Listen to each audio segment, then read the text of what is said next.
Y vosotros, me imagino que la mayoría de vosotros conoceréis a niños autistas que gran problema tienen cuando no hablan. Fijaros lo importante que es para los seres humanos el hablar o no. Si los seres humanos no hablamos, nos convertimos en autistas. Si hablamos, vamos a seguir uno de estos procesos. Todos tenemos la misma votación, tenemos un voto, ¿no? Pero unos somos psicóticos, otros somos perversos y otros somos neuróticos. ¿Y eso en qué va a depender? Va a depender de estas dos funciones. Bueno, una cosa me pasará a la otra porque... Entonces, ¿qué pasa? Que la madre pues va cuidando a la criatura y le dice, come, haz esto, haz lo otro, tal. Llega un momento que las criaturas se cansan. Porque ¿qué quiere? ¿Cuál es el deseo de mi madre? ¿Cuál es el deseo de mi madre si me pide esto y ahora luego me pide lo otro y luego lo otro? Y la madre lo hace por el cuidado de la criatura, cuando la madre es como tiene que ser. Entonces, ¿qué pasa? Que... así. Se me ha ido la cabeza.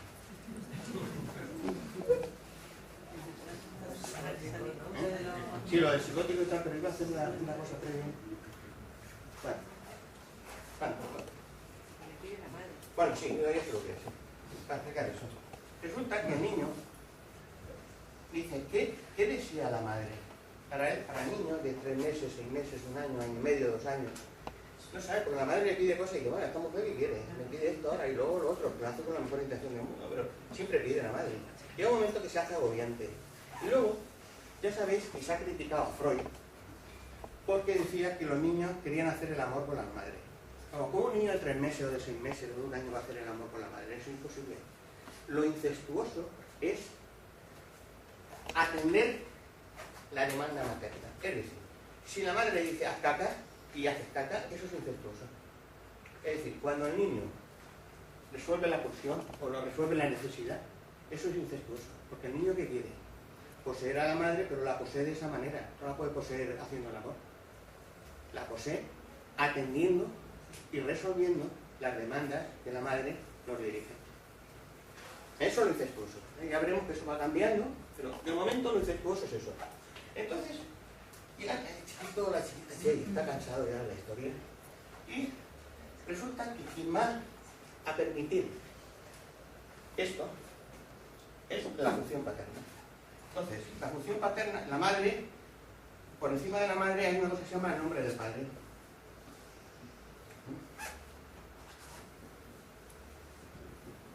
Bueno, eso es una cosa que no nos facilita. Pero esto quiere decir lo siguiente. Hasta que no aparece el lugar tercero, lo que hace que los seres humanos salgamos de lo más complicado, lo más regresivo de la vida, es que alguien nos separe de la madre, de la función materna.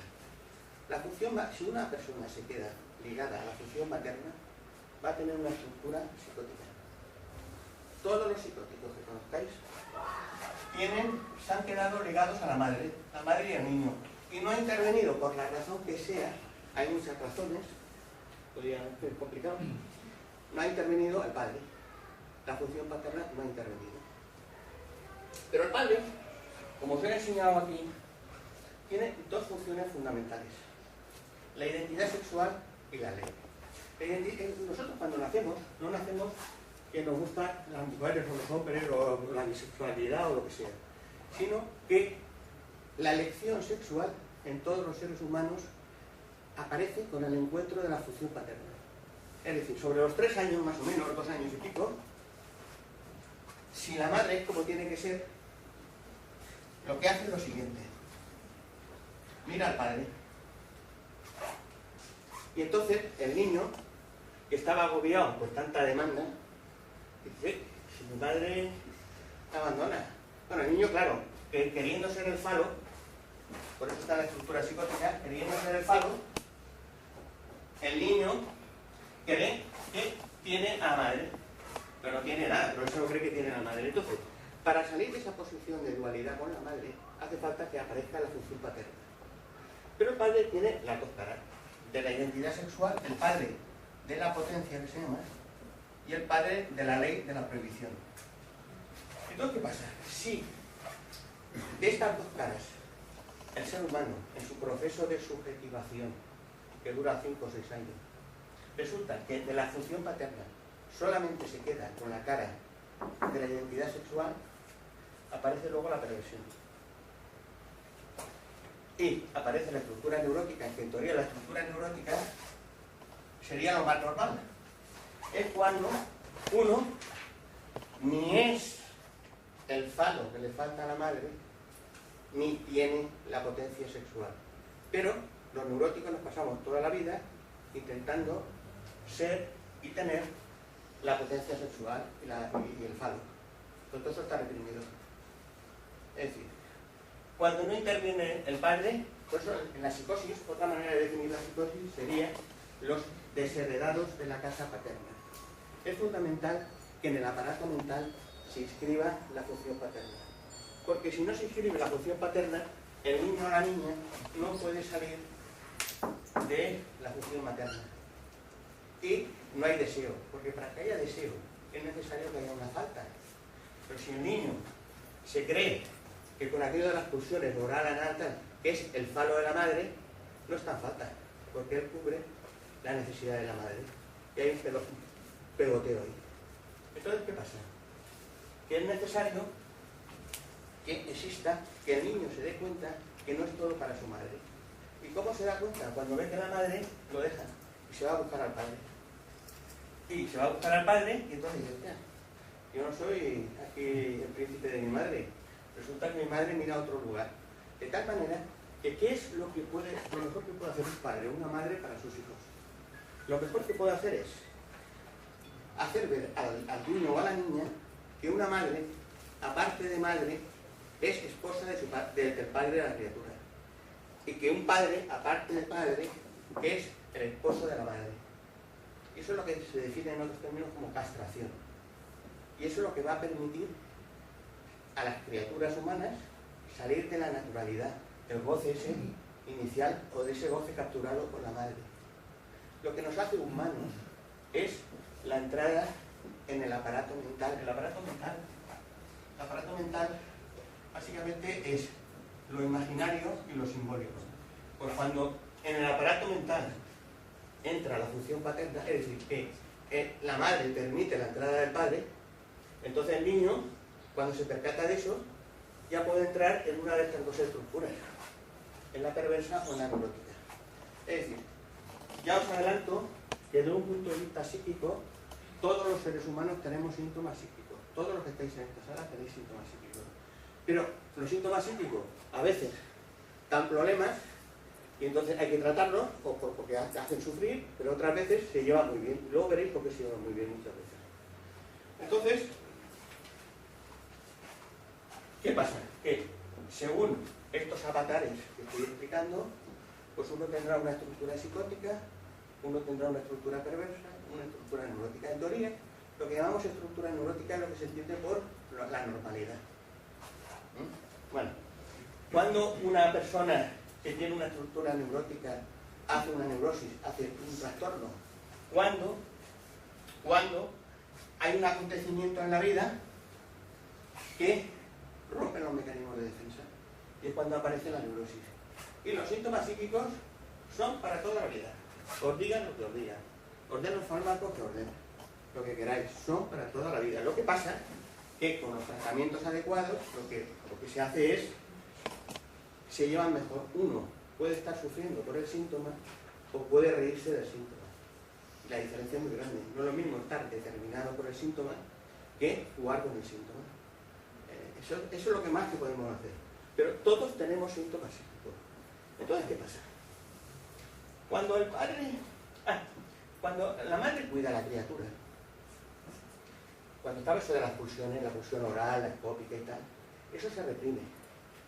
Porque uno tiene que reprimir eso porque además eso que os explicaba de si no se identifica el falo de la madre y eso no es la nada. Entonces, al reprimirlo, es lo que se llama la represión primaria, que es aquello que fuimos para la madre, que no lo sabemos, pero que en un análisis se puede saber. Y aquello que fuimos para el padre es lo que llamamos represión secundaria o inconsciente. Entonces, pero claro, el problema es que ahí ya se reprime el inconsciente y sabemos de él. Y en un análisis sale el inconsciente, ¿por qué? Pues ya tenemos 3 años y medio, 4 años y pico, 5, Y ya con eso ya podemos ver el tema. Bueno, entonces, ¿qué pasa? Cuando se inscribe la función paterna, se inscribe el inconsciente.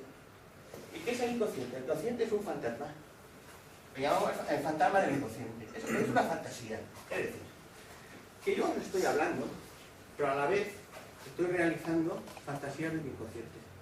Y todos vosotros hacéis lo mismo. Lo que pasa es que mientras que hablamos, mientras que intentamos captar el sentido, no nos damos cuenta del goce que transporta el fantasma del inconsciente. Ya os decía que del goce del animal al goce de la lengua, del goce de la lengua al goce pulsional con la madre, oral, anal, tal. Y del goce pulsional con la madre se va al goce inconsciente con el padre. Es decir, que cuando todas estas cosas se van dando, ocurre que al final hay unas fantasías que actuamos continuamente. Lo que pasa es que como estamos por el sentido y el goce está reprimido, no nos damos cuenta de eso. Entonces no nos damos cuenta de eso.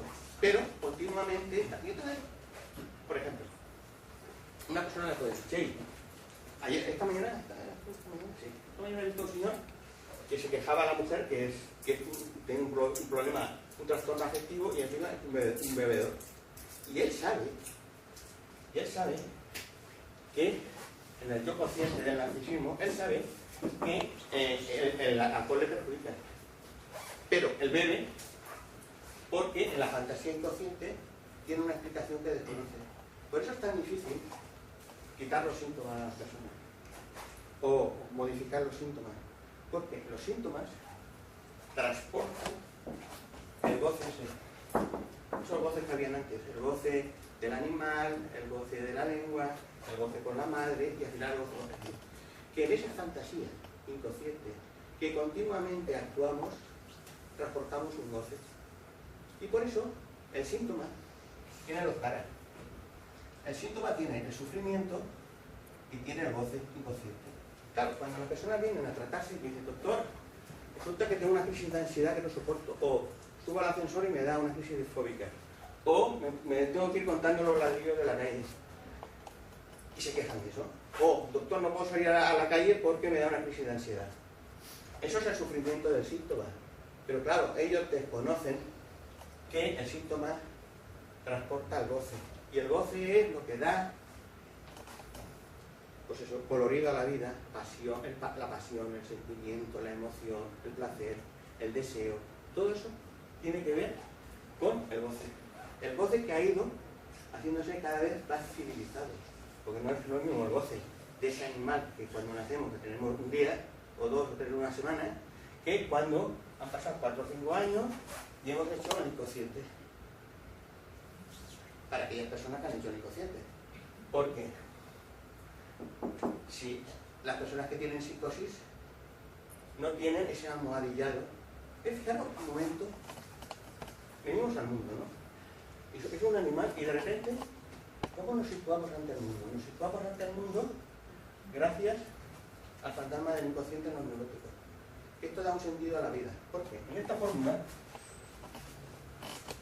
¿qué hace el padre cuando marca la ley? Da un sentido a las cosas. Por ejemplo, un psicótico puede decir, desde su narcisismo, como el psicótico también habla, puede decir, esto es una mesa.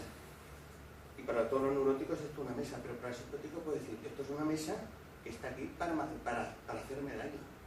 Y ese sentido especial que tiene el psicótico, lo tiene porque no tiene inscrita la función paterna.